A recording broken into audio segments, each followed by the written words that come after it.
السلام علیکم۔ جاننے والوں کے ہوش اڑا دینے والے ٹوٹکے۔ اگر سردی کے موسم میں بچے کے سینے میں درد کی وجہ سے آپ پریشان رہتی ہوں تو اپنے بچے کو انڈا کھلائیں۔ ایسا کرنے سے درد ٹھیک ہو جائے گا۔ رات کے وقت کبھی بھول کر بھی چائے نہ پیا کریں، اس سے پیشاب میں انفیکشن کا مسئلہ ہو سکتا ہے۔ جو عورتیں گھر میں کھڑے ہو کر کپڑے بدلتی ہیں، اس گھر میں ہمیشہ رزق کی تنگی رہتی ہے۔ جن لوگوں کا وزن زیادہ ہو، ادرک اور زیرہ کو ملا کر کھایا کریں۔ 10 دن کے اندر وزن اپنے روٹین پر آ جائے گا اور فیٹ کم کرنے کے لیے انتہائی کارآمد ریمیڈی ہے۔ اگر کسی وجہ سے گردن میں کھچاؤ پڑ جائے اور درد ہونے لگ جائے تو ہاتھ کی چھوٹی انگلی کا مساج کرنے سے گردن کا درد دور ہو جاتا ہے۔ اگر آپ کو کسی کی بری نظر لگ جائے تو یہ ٹوٹکا ہے۔ 7 عدد گول لال مرچ اس شخص پر 7 مرتبہ اوپر سے نیچے گھما کر انہیں آگ میں ڈال دیں، اس سے نظر بد سے چھٹکارا مل جاتا ہے۔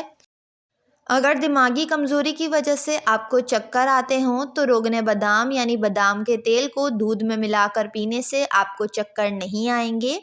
کسی قسم کی بیماری ہو، مریض جتنا بھی بیمار ہوا پڑا ہو، اگر اسے سونف کا پانی نہار منہ تھوڑا تھوڑا پلاتے رہیں تو وہ جلد صحت یاب ہو جائے گا۔ رات کو سوتے وقت ناک کے نتنوں پر سرسوں کا تیل لگا کر سونے سے دماغ تیز ہوتا ہے۔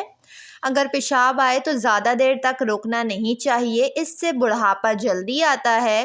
جو لوگ بیت الخلاء ہمیشہ صاف رکھتے ہیں، ان میں بواسیر کی بیماری کا مسئلہ کبھی نہیں ہوتا۔ حیض کے دنوں میں جو عورتیں استری کرتی ہیں، ان میں بریسٹ کینسر کا مسئلہ زیادہ ہوتا ہے۔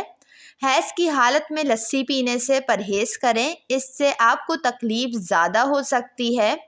جن عورتوں کا حمل نہ ٹک پاتا ہو، خالی پیٹ ابلا ہوا انڈا کھائیں، اس سے ان کا حمل نہیں گرے گا۔ جب بھی کھانا کھائیں تو پاؤں کے بل نہ بیٹھیں، کیونکہ پاؤں کے بل بیٹھنے سے دماغ کمزور ہوتا ہے۔